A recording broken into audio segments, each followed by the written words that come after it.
Ndio nimesema kabla sijakuja mambo ya madaraka, wacha nikuje mambo ya kazi. Si ndio? Leo nitafungua pale mambo ya National Housing Corporation. Kuna manyumba tumejenga pale, tumekamilisha, tunataka watu wa Embu wazitumie waishi kama manyumbani kwao. Leo tunazenda kuzipatiana, ndio muanze kujipanga mzinunue. Tuko pamoja? Nimekuja hapa vile vile kwa sababu hospitali yetu ya hapa Embu ilikuwa na matatizo kibao.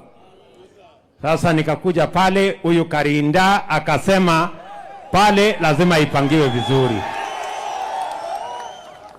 Na nataka nimshukuru gavana wenu kwa sababu pale alipofika pale hospitali akaona iko na matatizo, akaweka pesa ya county, tukamsaidia na milioni 50. Sasa leo nimekuja kuangalia ile hospitali imeanza kuwa mrembo.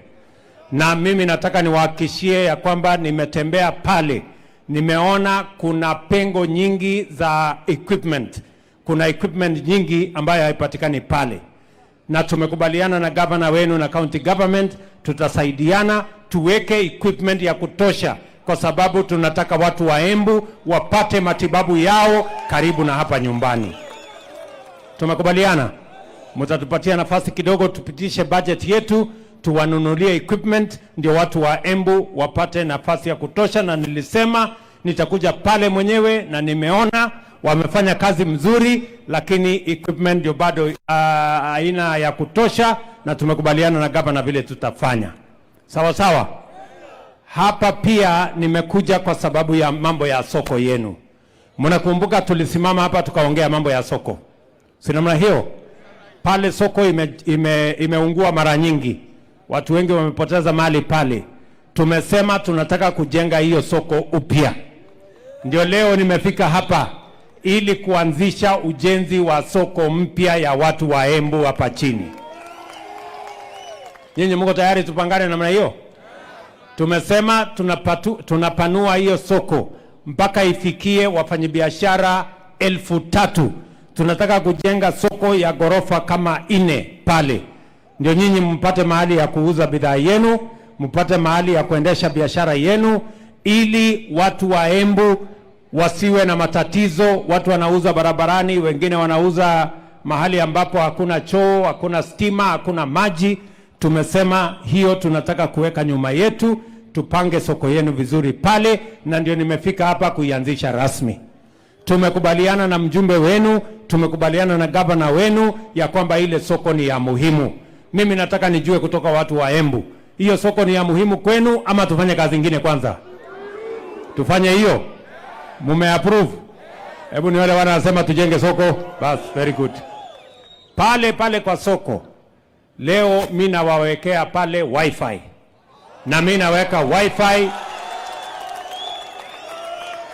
kwa watu wa pale, pia kwa stage tunaweka wifi.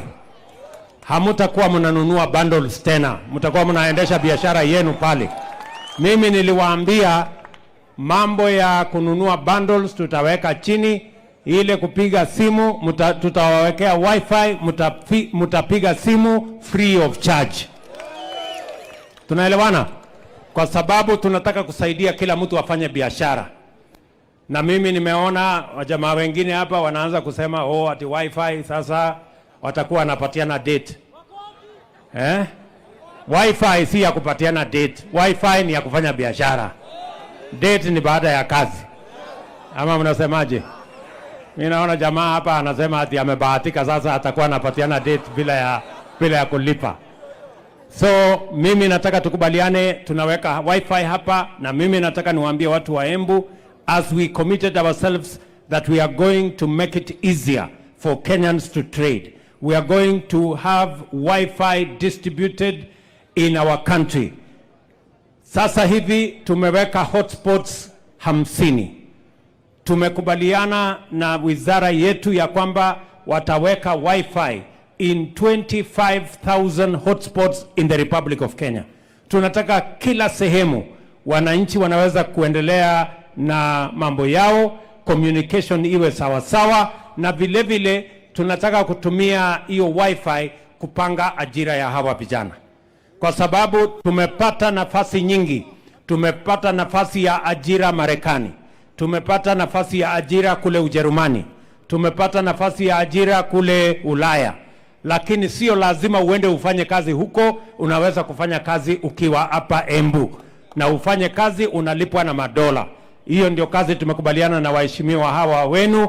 Tunapanga hiyo kazi so that we have enough ICT hubs in every ward in Kenya, na tumeweka hiyo mpango katika budget yetu ambaye tutaenda kusoma hivi karibuni. Leo vile vile nimefika hapa kwa sababu tunaanza awamu ya kwanza ya ile plan ya housing. Tunaelewana? Mimi hapa naanzisha ujenzi leo ya mambo ya manyumba 100 ya kwanza. Nyumba ambazo tunataka kujenga hapa Embu ni nyumba 5,000. Hizo nyumba 5,000 tunahitaji vijana 25,000 watakao tusaidia katika ujenzi wa hiyo manyumba. Vijana wa Embu, mko tayari? Mko tayari? Pale katika hizo ujenzi wa manyumba tunahitaji engineers, tunahitaji surveyors, tunahitaji architects, tunahitaji masons, tunahitaji plumbers, tunahitaji carpenters, tunahitaji wale ambao watatusaidia na mambo ya fabrication. Wale watu wanafanya hardware hapa, tunataka mtuuzie simiti. Wale wako hardware hapa, mtuuzie chuma. Tunataka wale wengine wote, wale wako na makware, watuletee mawe. Wale wako na sand harvesting, watuletee mchanga. Wale wengine wote, kila mtu auzishwe, biashara yake isonge mbele. Na pia mama mboga, utakuja kutuuzia chakula pale wakati tunajenga hiyo manyumba. Tunaelewana? Si tulikubaliana ya kwamba tunataka kupanga ajira ya vijana? Ama tulikubaliana namna gani? Si vijana ni wengi hawana ajira? Hebu nione vijana wale ambao hawana ajira, nione kwa mkono. Si unaona hii dunia yote? Na ni lazima tupange ajira ya hawa wangwana. And that is why nimesema tunapanga mambo ya ajira kupitia kwa wifi, kupitia kwa industrial hubs, kupitia kwa mambo ya ICT hubs. Tunapanga ajira kwa mambo ya housing, na vile vile tumekubaliana na county government ya Embu ya kwamba tunajenga agricultural and industrial park ya watu wa Embu.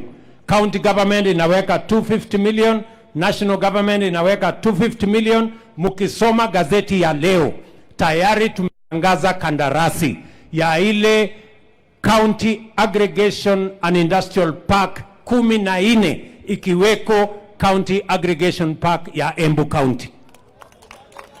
Tunaelewana?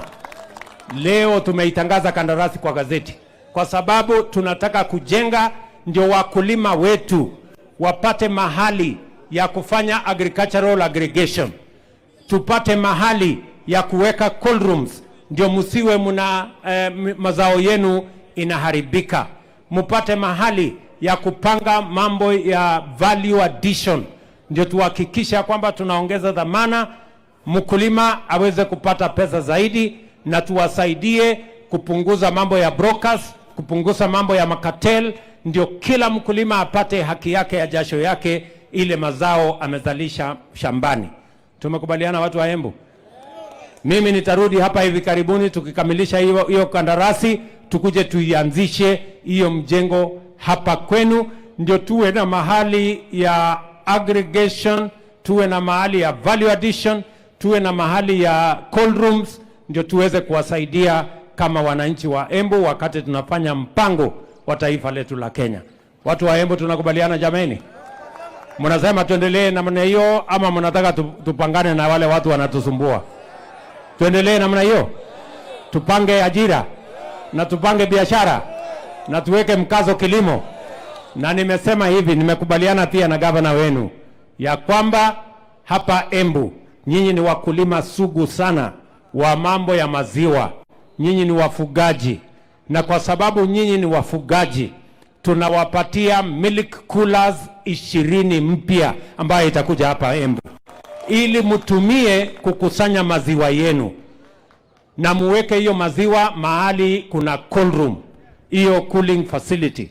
Ndio tuanze mambo ya value addition. Badala ya kuuza maziwa ikiwa raw, tutengeneze poda, tutengeneze bata, tutengeneze zile products zingine, pesa ipatikane kwa mfuko ya mkulima. Na nimepatia huyu mungwana wa kutoka Embu, yeye ndio chairman sasa ya dairy board. Huyu mungwana huyu huyu Genesio huyu, si mnajua huyu Genesio, mtu ya kutoka mbele hapa, huyu ndio chairman sasa ya dairy board, na atatusaidia katika hiyo mpango tuhakikisha kwamba kilimo inaweka pesa kwa mfuko ya mwananchi. Tumekubaliana ndugu zangu watu wa Embu? Tuko pamoja?